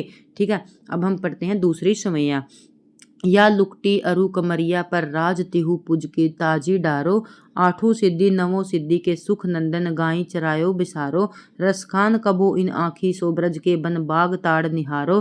कोटि है कलदोत के दाम करील की कुंज ऊपर वारो। ठीक है, यहाँ पर जो जो रसखान जी हैं वो कहते हैं या लकुटी, लकुटी होती है लाठी और कमरिया होती है कमर पर बांधने वाला कंबल, और राज तिहु तुपुर के ताजी डारो। यहाँ पर कवि कहते हैं कि श्री कृष्ण की लाठी और उनके कंबल के लिए मैं तीनों लोगों का राज त्यागने के लिए तिहुपुर का ताजी डारो के, वो कहता है तीनों लोगों का क्या कर दूंगा, राज त्याग दूंगा। आठों सिद्धि नवों सिद्धि के सुख, जो 8 सिद्धि और 9 सिद्धि होते हैं उनके सुख, उनकी जो गाय चराने के लिए मैं इन सभी जो सुख होते हैं इनको भी त्याग दूंगा। रसखान कबो इन आँखीसों ब्रज के बन बाग तड़ाग निहारो। रसखान जी कहते हैं कि मैं अपनी आंखों से केवल ब्रज के वनों बागों और तालाबों को निहारना चाहता हूँ। ब्रज की कंटीली झाड़ियों के सुख के लिए मैं सोने चांदी और महलों को भी न्यौछावर कर दूंगा। वो इससे कुछ कुल मिलाकर कहें तो रसखान क्या करते हैं कि ब्रज में जन्म लेना चाहते हैं और वो अपना जीवन का सब सुख सुविधा त्याग देना चाहते हैं। ठीक है, यहाँ पर है मोर पंखा सिर ऊपर राखी, गुंज की माला गरे पहरागी, ओढ़ी पितंबर ले लकुटाई बन गोदन गंवारिन संग फिरूंगी। यहाँ पर जो गोपियाँ हैं वो क्या करती हैं, श्री कृष्ण का रूप धारण करना चाहती हैं और वो कहती है कि हम सिर के ऊपर मोर पंख रख लेंगे, गुंज की माला गले पहनी, और जो गुंज की माला है उसको क्या है गले में पहन लेंगी, ओढ़ी पिताम्बर ले लकुटाई बन गोदन गंवारिन संग फिरूंगी। तो वो कहता है कि यदि मैं गोपी बनती हूँ तो मैं अपने ऊपर क्या करूँगी, मोर के पंख बांध लूँगी, गले में गुंजों की माला पहन लूँगी, ओढ़ पिताम्बर ले लकुटी होती है लाठी में क्या कर दूँगी, पीले रंग का वस्त्र पहन लूँगी और हाथ में लाठी लेकर जो ग्वारन है उनके संग फिरूंगी। भव तो वो ही मही रसखानी तो तेरे सब कहाँ स्वांग करूँगी। तो यहाँ पर को कहते हैं पीले वस्त्र धारण करके लाठी ग्वालों के साथ वनों में गायें चराने भी जाऊंगी। मेरे रसखान का जो जो अच्छा लगता है मैं उसके लिए वो सारे स्वांग रचूंगी। लेकिन श्री कृष्ण के होठों पर या मुरली मुरलीधर के अधरन धरी अधरा न धरूंगी। ठीक है, अधर होते हैं होठ, आप अच्छे से जानते होंगे। तो वो कहती है कि गोपी यहाँ पर कि जो श्री कृष्ण के होठों के ऊपर मुरली रखी हुई है वो अपने होठों पर नहीं रखूंगी, क्योंकि उस मुरली ने श्री कृष्ण को हमसे दूर कर रखा है। अब आ गए हम सवैया 4 पे। कानन की उंगली रही वो जब ही मुरली धुनी बज में, वो यहाँ पर जो गोपियां वो कहती हैं जब भी श्री कृष्ण क्या करेंगे मंद मंद स्वर में मुरली बजाएंगे हम अपने कानों में क्या कर लेंगे, उंगली डाल लेंगे। मोहनी तानन सोरस खानी अटा चढ़ी गोदन गहे गहे, गहे तो गहे। ठीक है, तो वो कहती हैं कि वो भले ही महलों पर चढ़कर अपनी मोहनी तान बजाते रहें, हमें कोई फर्क नहीं पड़ेगा। टेरी को सिंगरे ब्रज गोनिन कही काहू कितनो समझाहू, माई री वो मुख की मुस्कानी संभाई न जाहे न जाहे न जाहे। ठीक है, यहाँ पर कवियाँ कहती है कि यदि एक बार श्री कृष्ण का वह मुस्कुराता हुआ चेहरा दिख जाए तो फिर ब्रज के लोग मुझे कितना भी समझाएं मैं स्वयं को रोक नहीं पाऊंगी। उनके मुख की मुस्कान इतनी मोहक है कि वो मुझसे संभाली नहीं जाएगी। इसके बाद हमारी कविता आती है कैदी और कोकिला। ठीक है, तो सबसे पहले आपको इसके कवि का नाम पता होना चाहिए। बहुत ही प्रसिद्ध कवि हैं इसके, माखनलाल चतुर्वेदी ने भारतीय आत्मा के नाम से जाना जाता है। ठीक है, कवि के विषय में जानकारी। कवि का जन्म कब हुआ था, 1879 में हुआ था। मध्य प्रदेश के होशंगाबाद जिले के बबाई गांव में हुआ था। व्यक्तित्व कैसा था, माखनलाल चतुर्वेदी एक प्रखर पत्रकार, देशभक्त कवि और सक्रिय स्वतंत्रता सेनानी थे। उन्होंने प्रभा, कर्मवीर और प्रताप जैसी पत्रिकाओं का संपादन किया था। और ये पत्रिकाएं आप याद रखना, क्योंकि जब आगे इन फ्यूचर एग्जाम दोगे तो पत्रिकाओं से क्वेश्चन पूछा जाता है। जैसे हमने पीछे अभी उसकी पत्रिकाएं की थी प्रेमचंद की, कौन कौन सी थी, हंस, जागरण और माधुरी। ऐसे ही आपने इनकी पत्रिकाएं भी याद रखनी है, प्रभा, कर्मवीर और प्रताप। ठीक है, आप ऐसे याद रख सकते हैं। जो माखनलाल चतुर्वेदी है वो क्या थे, बड़े कर्मवीर और प्रतापी व्यक्तित्व था उनका। ठीक है, तो ऐसे आप प्रभा को आप कैसे कोरिलेट कर लेना, जो माखनलाल चतुर्वेदी बड़े कर्मवीर और क्या थे, प्रतापी व्यक्ति थे। ठीक है, तो प्रमुख कृतियाँ कौन सी हैं कि हिम कृतनी है, हिम तरंगनी है, साहित्य देवता है और हिम तरंगनी, वेणु लोग गूंज धरा, वेणु लो गूंजे धरा। ठीक है, ये इनकी प्रमुख कृतियां हैं, इनको अच्छे से आपको याद रखना है। आगे चल के इनका वर्षकाल भी याद रखना है। सम्मान, उन्हें पद्म विभूषण और साहित्य अकादमी पुरस्कार से सम्मानित किया गया है। उनकी कविताएं राष्ट्रीय भावना से ओतप्रोत होती हैं, जिनमें देश के लिए त्याग और बलिदान की प्रेरणा मिलती है। ठीक है, जो कैदी और कोकिला कविता है तो इसके विषय में आप जान लो, वहीं से आपको कविता का अच्छे से क्लियर हो जाएगा। ठीक है, तो यहाँ पर एक कोयल होती है और इस कविता में क्या होता है, जो माखनलाल चतुर्वेदी होते हैं, स्वतंत्रता आंदोलन के कारण वो जेल में होते हैं और रात को वहाँ पर आकर कोयल कूकती है और यहाँ पर वो कोयल से अपना दुख सुख बतलाते हैं। सीधे सीधे वो कोयल को जो भी जेल के अंदर उन्हें प्रतापना दंड मिला है उसके बारे में कोयल को बताते हैं। पूरी कविता को आप देखते ही समझ जाओगे कि ये कैदी और कोकिला कविता से ली गई पंक्तियां है। ठीक है, यह कविता ब्रिटिश शासन के दौरान जेल में की गई दुर्दशा और स्वतंत्रता सेनानियों पर होने वाले अत्याचारों का मार्मिक चित्रण करती है। इसके मुख्य बिंदु निम्नलिखित हैं। पराधीन भारत की जेलों का चित्रण। ठीक है, जो जब पराधीन मतलब उनके अधीन थी, अंग्रेजों का अधीन भारत की जेलों थी, उसके अंदर कैसे कैसे रखा जाता था। कवि ने जेल की ऊंची काली दीवारों, डाकू चोरों के साथ रहने की व्यवस्था, पेट भर भोजन न मिलने जैसी कठोर परिस्थितियों का वर्णन किया है। आप इन परिस्थितियों को अच्छे से देखिए, क्योंकि कविता के अंदर इन्हीं वर्णों का प्रयोग किया गया है और कविता को देखते ही आप पहचान लोगे। कोयल के माध्यम से संवाद किया गया है, बातचीत की गई है। कवि जेल में अकेले और उदास हैं। जब आधी रात को कोयल कूकती है तो कवि उनसे पूछती हैं कि क्या वह समस्त देश को एक जेल मानकर विद्रोह का बीज बोने आई है। ब्रिटिश शासन का क्रूर चेहरा। ठीक है, इस कविता में क्या बताया गया, जो ब्रिटिश शासन है उसका क्रूर चेहरा दिखाया गया है। कभी बताया गया है कि जैसे कैदियों से क्या है, कोल्लू चलवाया जाता है, पत्थर तुड़वाए जाते हैं और जिसका उद्देश्य उनकी अकड़ को तोड़ना था। स्वतंत्रता की पुकार। कोयल की आवाज़ कवि के ऋण बेरी युद्ध का बिगुल जैसी लगती है। कोयल की आवाज़ कवि को क्या लगती है, युद्ध में बजाया जाने वाला बिगुल के जैसी लगती है, जो दबे हुए भारतीयों में देशभक्ति और विद्रोह की भावना जगाने आई है। ठीक है, वो कोयल के माध्यम या कोयल की आवाज़ को ऐसा समझते हैं कि ये हमें क्या करती है, जगाने के लिए आई है, हमारे अंदर देशभक्ति और विद्रोह की भावना जगाने के लिए आई है। विषमता का बोध। कवि अपनी कोयल की स्थिति की तुलना करते हैं। कोयल के पास उड़ने को खुला आसमान और रहने को हरी डाली है, जबकि उस कवि के पास मात्र 10 फुट की क्या है, एक कोठरी है। कविता का संदेश। यह कविता में याद दिलाती है कि आज़ादी कितनी मुश्किल और बलिदानों से मिलती है। यह संघर्ष की कठिन परिस्थितियों और उम्मीद और विद्रोह का मसाइल जगाए रखने का संदेश देती है। उसके बाद है हमारा कैदी और कोकिला जो कविता है, इसके कवि को याद रखना है, कविता का विषय याद रखना है, कविता की पंक्तियां याद रखनी है। बार बार मैं आपसे यही बात कहती हूँ, क्योंकि कविता की पंक्तियां पूछी जा सकती हैं, किस कवि की है, इसके रचनाकार कौन है। कविता का विषय पूछा जा सकता है, कैदी और कोकिला कविता का विषय क्या है, ये पूछा जा सकता है एग्जाम के अंदर, या फिर ये पूछा जा सकता है कविता और जो कैदी और कोकिला इसके रचनाकार कौन है। ठीक है, तो माखनलाल चतुर्वेदी के बारे में हम कर चुके हैं। अब हम कविता की पंक्तियां पढ़ेंगे। ठीक है, पंक्तियां पढ़ते ही आप समझ जाओगे कि ये कविता कैदी और कोकिला से है। कविता की पंक्तियों को अच्छे से देखिए। ठीक है, यहाँ पर कवि कहते हैं, कोयल को कहते हैं, क्या गाती हो, क्यों रह जाती हो, कोकिल बोलो तो क्या लाती हो, संदेश किसका है, कोकिल बोलो तो। यहाँ पर कोयल को कहा जाता है कि तुम क्यों गा रही हो, रात को क्यों रह कर गाती हो, तुम किसका संदेश लेकर आई हो। तो वो कोयल को कह रही हैं। काली ऊंची दीवारों के घेरे में, चाकू डोरे बटमारों के डेरे में। क्योंकि जेल में तो क्या होता है, ऊंची ऊंची दीवारें होती हैं और चाकू और जो होते हैं वो चोर, और जो चोर होते हैं, डाकू होते हैं, सभी जेल के अंदर बंद होते हैं। तो यहाँ पर कहता है, डाकू चोरों बटमारों के डेरे में, जीने को देते नहीं पेट भर खाना, मरने भी नहीं देते तड़प कर रह जाना। यहाँ पर अंग्रेज क्या करते हैं, हमें वो कवि कह रहा है कि वो हमें पेट भरने के लिए खाना भी नहीं देते और मरने भी नहीं देते। जीवन भर दिन रात कड़ा पहरा, क्या है हम पर क्या है, पूरे दिन रात कड़ा पहरा रहता है। वो कोयल को अपनी व्यथा बताते हैं। शासन है या तम का गहरा प्रभाव। ये शासन है, तम मतलब या फिर कोई अंधेरे का गहरा प्रभाव।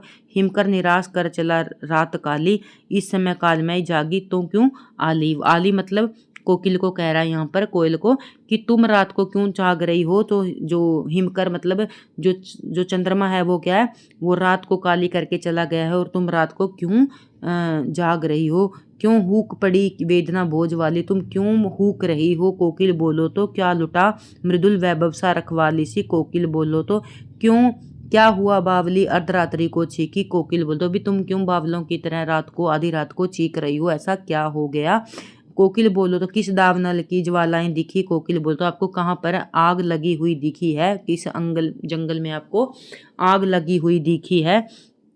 ठीक है, तो यहाँ पर वो कोयल से बोल रही हैं। क्या क्या देख न सकी जंजीरों का गहना, हथकड़ियाँ क्यों शासन ब्रिटिश राज का गहना, कोल्हू का चरक क्यों जीवन का तान, गीटी की उंगलियों ने लिखे गान, हूँ मोट खींचता लगा पेट पर जुआ, खाली करता ब्रिटिश अकड़ का कुआ, दिन दिन में करुणा क्यों जागे रुलाने वाली, इसलिए रात में गजब ढहा रही आली, काली तू रजनी की काली, शासन की करनी काली, काली लहर कल्पना काली, मेरी काल कोठरी काली, टोपी काली कमली काली, मेरा लोहा श्रृंखला काली, पहरे की हुक्ती व्याली, 30 पर है गाली ए आली। यहाँ पर आपको एक एक पंक्ति को अच्छे से देखना है और पंक्ति देखते ही आपने समझ जाना है कि कैदी और कोकिला से लिया गया है। ठीक है, इस काले संकट की सागर पर मरने दी मदमाती, कोकिल बोलो तो अपने चमकीले गीतों को क्यों होकर हो तैरती, कोकिल बोलो तो। ठीक है, तो तुम मिली हरियाली डाली मुझे नसीब, तो वो कहता है कि तुझे तो हरियाली डाली मिली है। आप अच्छे से कविता को समझ रहे होंगे क्योंकि हिंदी में ही कविता है, ये खड़ी बोली में है। मुझे नसीब कोठरी काली, भी मुझे तो क्या है, वो जेल में थे ना, भी मुझे तो काली कोठरी मिली है। तेरा नभ बर में संचारण, नभ मर मतलब आकाश में संचारण, तू तो पूरे आकाश में उड़ सकती है। मेरा 10 फुट का संसार, अभी हमने पढ़ा था। मेरे गीत कहावे वहाँ, रोना भी है मुझे गुनाह, देख विषमता तेरी मेरी, बजा रही 30 पर रणबेरी। ठीक है, तो यहाँ पर कहता है कि तू युद्ध का बिगल क्यों बजा रही हो, और मेरे और कोयल और उसके रहने के स्थान के बारे में कवि यहाँ पर बता रहा है। यह ब्रिटिश शासन की क्रूरता और भारतीय स्वतंत्रता सेनानियों के संघर्ष का आईना है। कवि जेल की एकाकी और उदास वह कोयल के माध्यम से अपनी वेदना व्यक्त करता है। वह जेल की काली दुनिया और कोयल की स्वतंत्रता दुनिया के बीच विषमता को दर्शाता है। वह कवि यह कविता संदेश देशभक्ति की भावना को जगाने और ब्रिटिश शासन के विरुद्ध मानसिक विद्रोह का आह्वान करती है।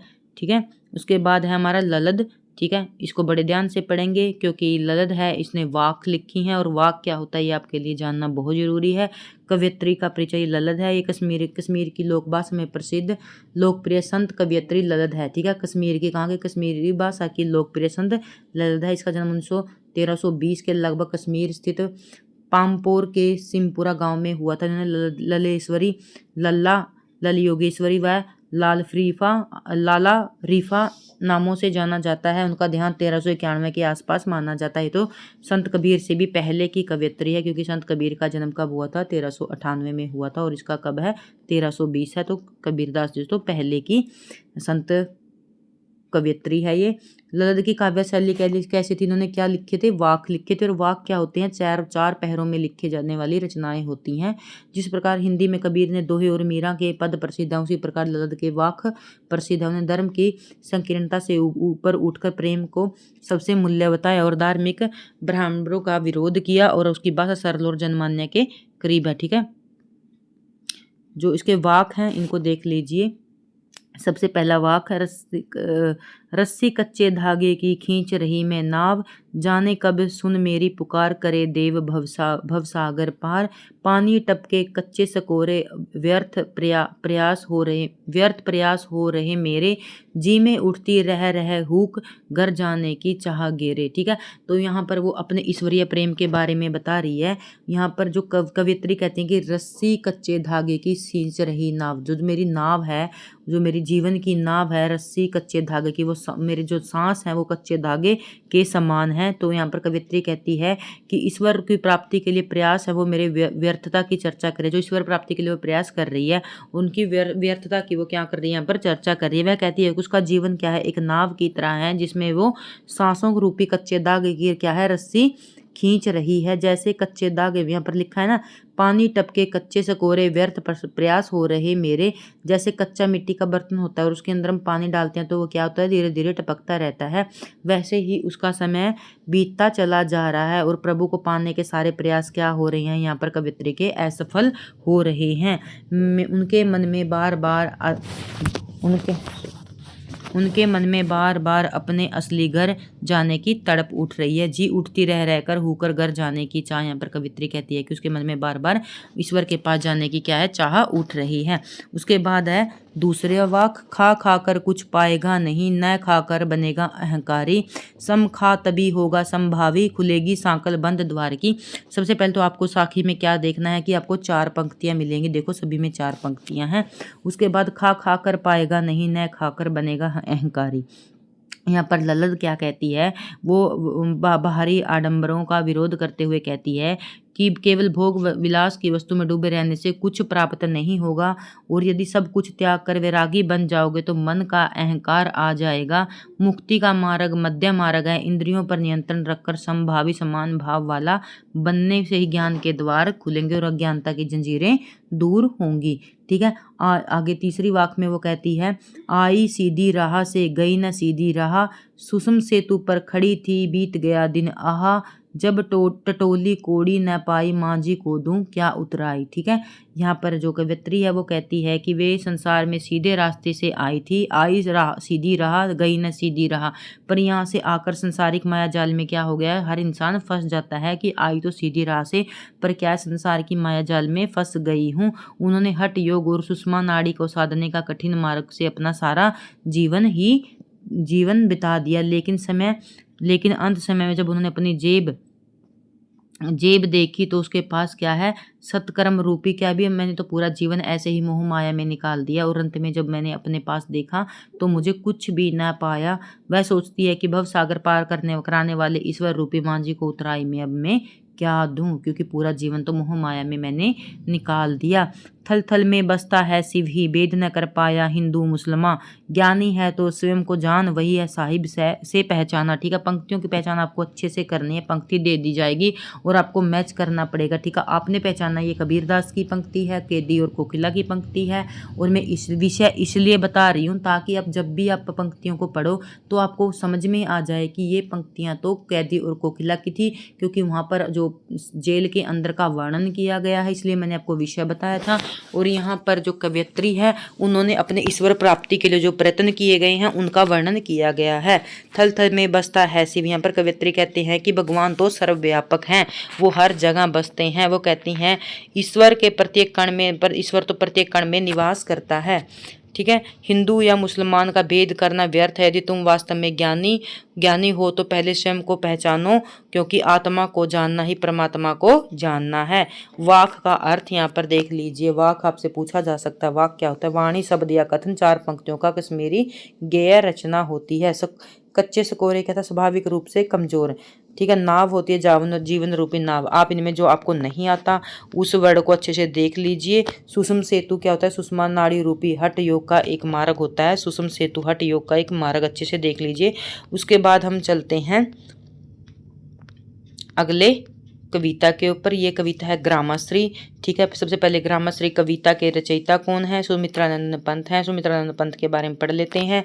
ठीक है। सुमित्रानंद पंत, जैसे मैंने आपको अभी भी कहा था, महादेव वर्मा का जन्म कब हुआ था, 1907 में हुआ था, और सुमित्रानंद का जन्म कब हुआ था, 1900 में हुआ था।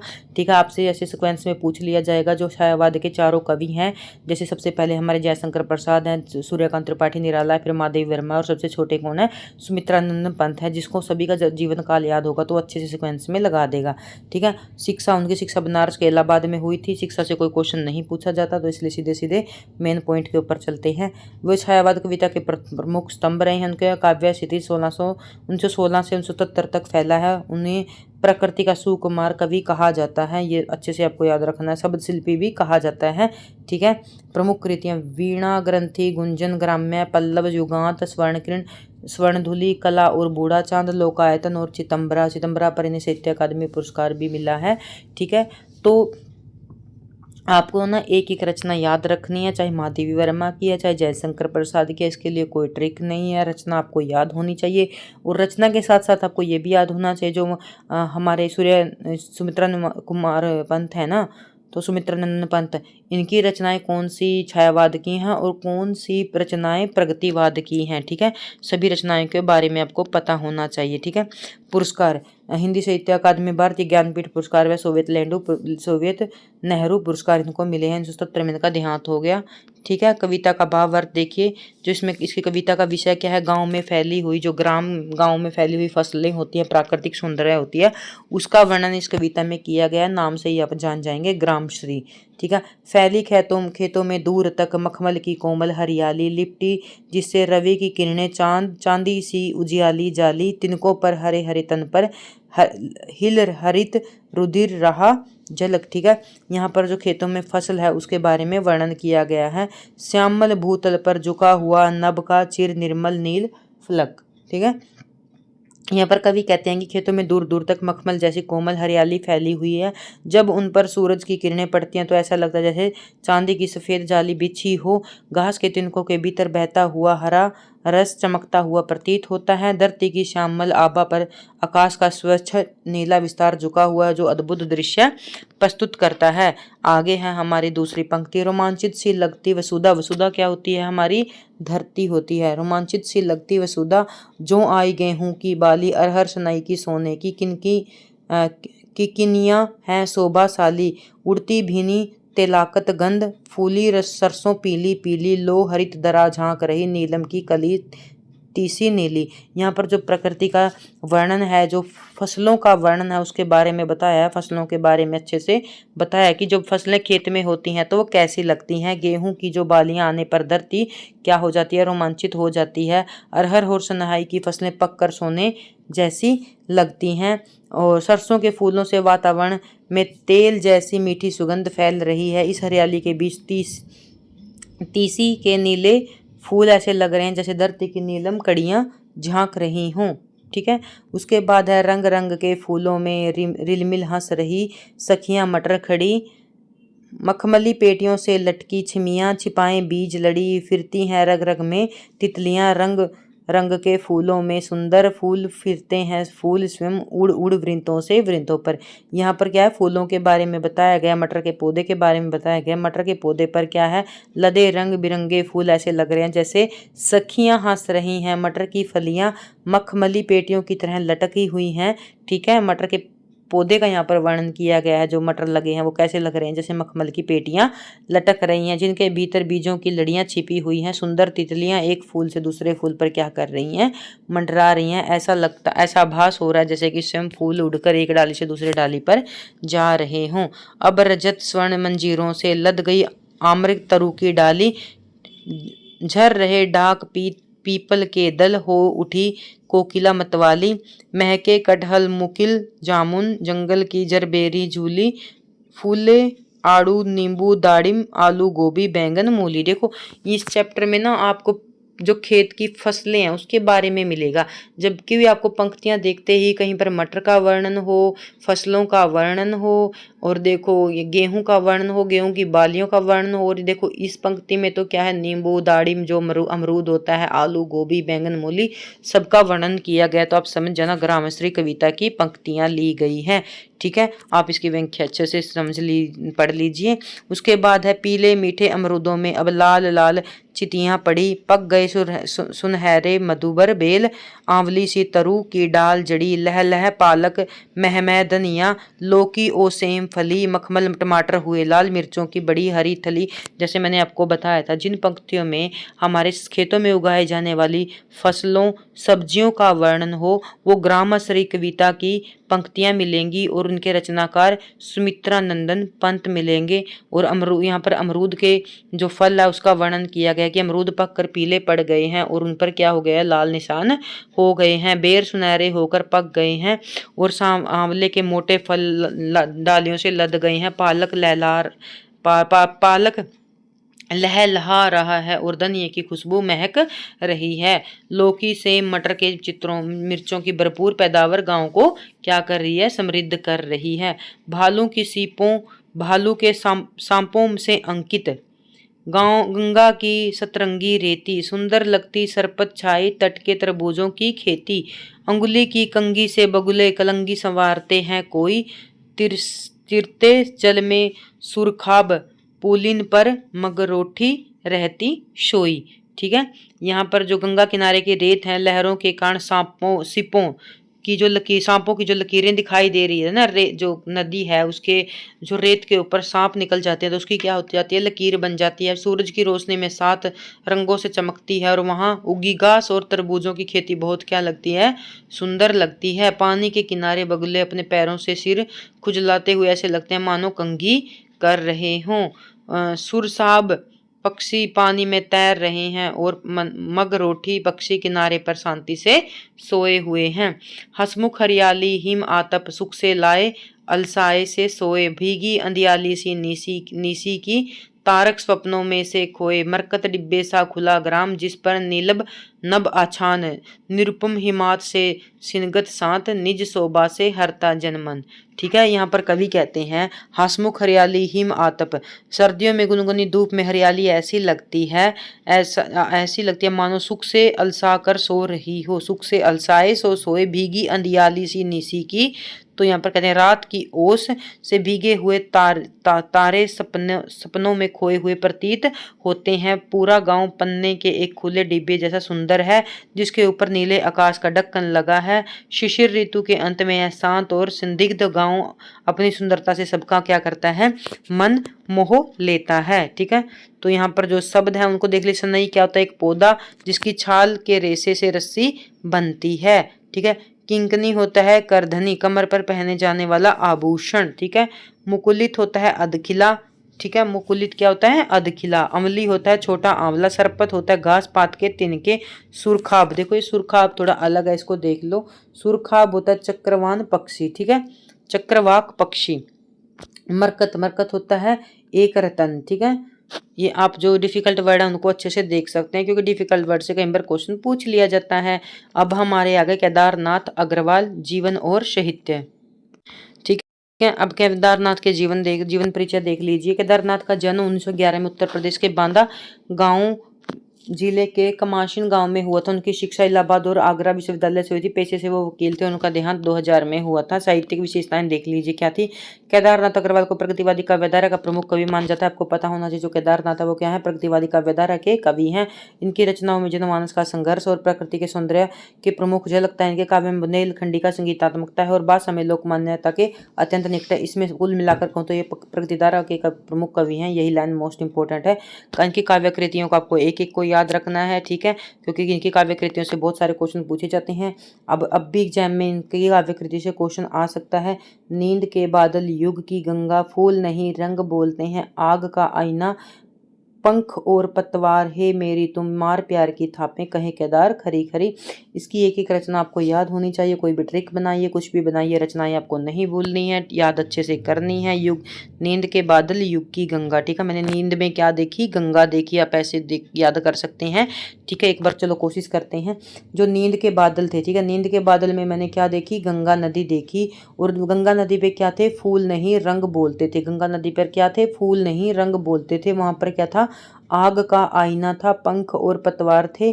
ठीक है, तो हे मेरी तुम, यहाँ पर कोई किसी से कह रहा है कि हे मेरी तुम मुझे मारो प्यार की थापें कहे केदार खरी खरी। ठीक है, उम्मीद करती हूँ आपको याद हो गई होंगी। यदि आप अपने तरीके से करना चाहो तो अपने तरीके से याद कर सकते हैं। जो यहाँ पर जो केदारनाथ है, इनकी जो कविता है उसका नाम क्या है, चंद्रगहना की से लौटती बैर। कविता का विषय देख लीजिए। प्रस्तुत कविता में कवि की पंक्तियों के प्रति, प्रकृति के प्रति गहरा अनुराग व्यक्त किया है।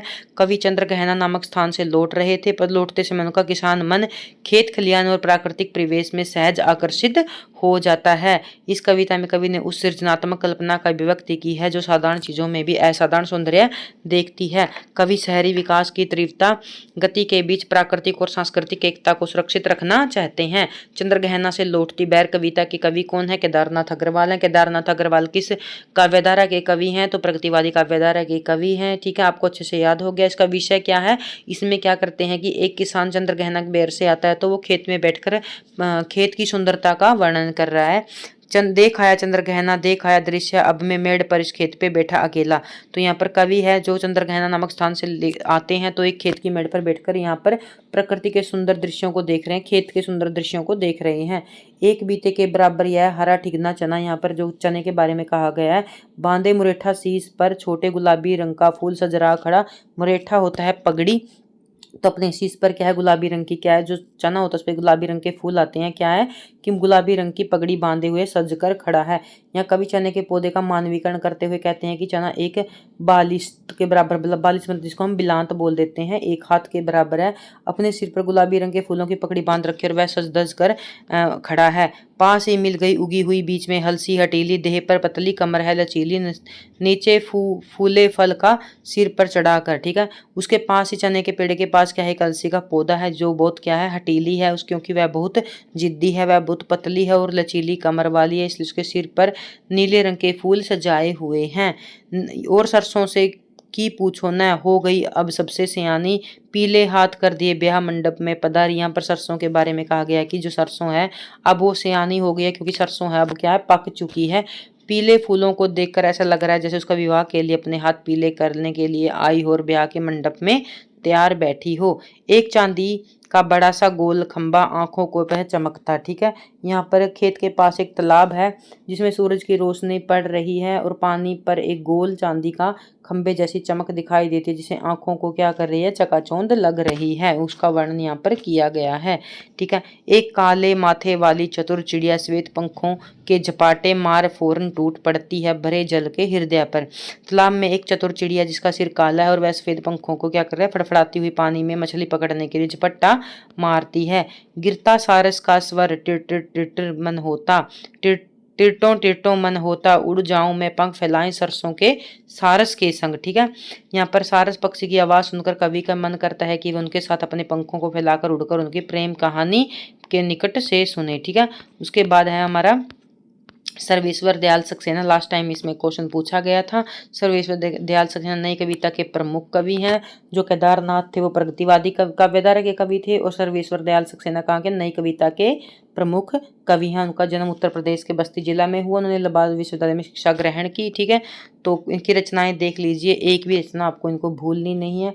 काठ की गठियाँ, बांस का पुल, एक सोनी नाव, गर्म हवाएं, कुआनो नदी, जंगल का दर्द, खूंटियों पर टंगे लोग। ठीक है, एक भी रचना आपको भूलनी नहीं है, सभी रचना इंपॉर्टेंट है। ठीक है, आप कैसे भी करिए। ठीक है, जो काठ की गठियाँ हैं, घंटियाँ हैं, बांस का पुल, ठीक है, एक सोनी नाव, आप ऐसे याद कर सकते हैं।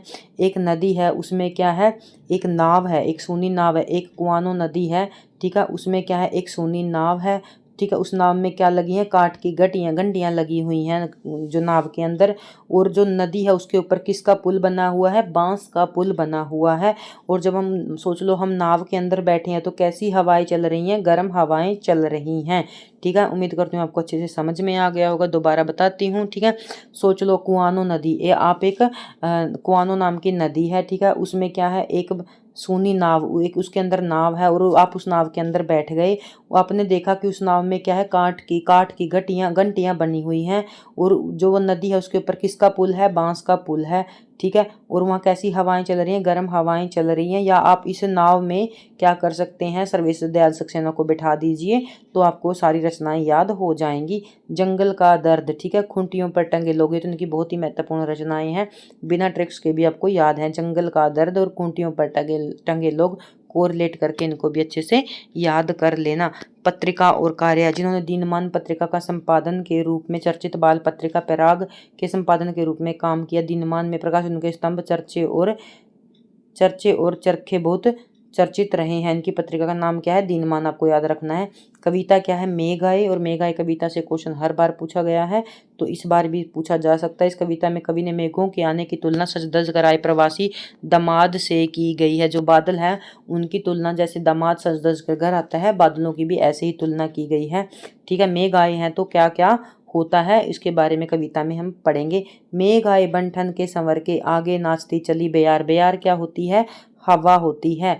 ठीक है, हवा का तद्भव रूप क्या है, बयार। ठीक है, मेघ आए बड़े बन ठन के संवर के, आगे नाचती चली बयार चली। दरवाजे खिड़कियां खुलने लगे गली गली, जो पाहुन जो आए हो गांव। पाहुन होता है जो मतलब जमाई होता है। ठीक है, दामाद होता है। पाहुन जो आए हो गांव के शहर के, गांव में शहर के, मेघ आए बंठन के संवर के। ठीक है, इन पंक्तियों में कवि कहता है कि मेघ जब आते हैं तो ठंडी हवाएं ऐसे चलती हैं जैसे कोई दामाद गांव में आया हो। सब लोग उत्सुकता से क्या करते हैं, खिड़की दरवाजे खोल लेते हैं। ठीक है, तो उसके बाद है पेड़ झुक झुक झांकने लगे गर्दन उचकाए, आंधी चली धूल भागी घाघरा उठाए, बाकी चितवन उठा नदी ठिठकी घूंघट सरके, मेघ आए बंठन के सवर के। ठीक है, इस कविता की पंक्तियों में क्या है, जो मेघ है, सीधा सीधा बता देती हूँ, मेघ है उनकी तुलना गांव में आए जमाई या दामाद के रूप में की गई है। ठीक है, क्वेश्चन के पिछली बार भी पूछा गया था, तो ये अब की बार भी पूछा जा सकता है। मेघ की तुलना दामाद से की गई है। जैसे मैं दामाद के आने पर पूरा गांव खुश हो जाता है, वैसे ही मेघ आने पर सारी प्राकृतिक जो वस्तुएं हैं वो क्या, जो प्राकृतिक वस्तुएं हैं सभी क्या है, खुश हो जाते हैं। उसी प्रकार जमाई के आने पर सभी लोग खुश हो जाते हैं। प्रकृति का हर अंग दामाद का स्वागत में है। पेड़ झुक कर देख रहे हैं, यहाँ पर है ना, पेड़ झुक कर झुकाने लगे गर्दन उचकाए, आंधी और धूल ऐसे भाग रही हैं जैसे कोई स्त्री अपना गगरा उठाकर भाग रही हो। तीसरा पद देखिए, बूढ़े पीपल ने आगे आकर जुहार की। जैसे गांव में कोई दामाद आता है तो हमारे बड़े बूढ़े क्या करते हैं, जुहार मतलब पैसे देते हैं ना, तो यहाँ पर बूढ़े पीपल ने आकर बादलों की क्या की, जुहार की। बरस बाद सुधी ली ही, वो कहते हैं बहुत दिनों बाद गांव में आए। बोली अकुलाई लता ओट के किवार से, जो लता है वो छुप कर शर्मा कर क्या बोल रही है, किवार से, कि बहुत दिनों में सुधी ली। हर साल ताल लाए पानी बरात भर, मेघ आए बंठन के संवर के। ठीक है, तो पीपल का पेड़ बुजुर्ग का स्वागत कर, बुजुर्ग जैसे स्वागत कर रहा है। लता शर्म से घूंघट में है। वो तालाब ने पानी प्रांत में लेकर दामाद के पैर धोने की क्या की है, कोशिश की है। क्षितिज अटारी गहराई दामनी दम की, क्षमा करो गांठ खुल गई अब भरम की, बांध टूटा झरझर मिलन के अश्रु टरके, मेघ आए बंठन के संवर के। बिजली चमकती है और दामाद बरसने लगते हैं, दामाद और ससुराल वालों के मिलन के आंसू की बारिश की तरह है। सर्वेश्वर दयाल सक्सेना के बारे में हम पढ़ चुके हैं, ये रिपीटेड PDF ऐड हो गई है। उसके बाद हम करते हैं यमराज की दिशा। ठीक है, जो यमराज की दिशा, पहले इसके कवि के बारे में पढ़ेंगे, यमराज की दिशा। ठीक है, तो इसके जो यमराज की दिशा कविता है, इसके कवि का नाम क्या है, चंद्रकांत देवतले है। चंद्रकांत देवतले का परिचय करेंगे। ठीक है, जो चंद्रकांत देवतले, इनका जन्म 1936 में मध्य प्रदेश के बैतूल जिले के जवालखेड़ा गांव में हुआ था। इन्होंने अपनी उच्च शिक्षा इंदौर से प्राप्त की और सागर विश्वविद्यालय सागर की PhD की उपाधि हासिल की। देवताले जी सठोत्री हिंदी कविता के प्रमुख हस्ताक्षर रहे हैं। ठीक है, जो कहाँ कब के कवि रहे हैं, जब अभी हमने केदारनाथ प्रगतिवाद के, और अभी हमने पढ़ा, किसको पढ़ा है, सर्वेश्वर दयाल सक्सेना नई कविता के। और जो चंद्रकांत देवतले हैं वो कौन सी कविता के प्रमुख हस्ताक्षर रहे हैं, सठोत्री कविता के प्रमुख हस्ताक्षर रहे हैं। वे उच्च शिक्षा के अध्यापन कार्य से जुड़े रहे हैं। उनकी प्रमुख कृतियां, ठीक है, कुछ भी भूल जाओ, किसी भी राइटर की आपको कृतियां नहीं भूलनी है। ठीक है, थोड़ा मैं थक गई हूँ बोलते बोलते, तो आपको इसलिए मेरी आवाज़ स्लो हो गई है। तो आपको क्या करना है, किसी भी राइटर की कृतियां नहीं भूलनी है। आप से जो कहूँगी वो सच कहूँगी, क्योंकि एग्जाम के अंदर जो मैंने देखा है, एग्जाम में कृतियाँ ज़्यादा पूछी जाती हैं, और जब हमें कृतियाँ याद होंगी तभी तो हम ऑप्शन को निगलेक्ट कर पाएंगे ना। प्रमुख कृतियाँ कौन कौन सी है, ठीक है, हड्डियों में छिपा ज्वर, दीवारों पर खून से लक्कड़ बग्गा हंस रहा है, भूखंड तप रहा है, पत्थर की बेच, इतनी पत्थर रोशनी, उजाड़ में संग्रहालय आदि देवलते जी के पुरस्कारों को सम्मानित किया। आदि देवलते जी को अनेक पुरस्कारों से क्या है, सम्मानित किया गया। माखन लाल चतुर्वेदी पुरस्कार, मध्य प्रदेश पुरस्कार, ये सभी छोड़ दीजिए। मेन है इसकी क्या है, रचनाएं आपको याद करनी है। ठीक है, कुल मिलाकर कहूँ तो रचनाएं याद करनी है। ठीक है, अब आ जाइए यमराज की दिशा जो कविता है, इसका विषय क्या है।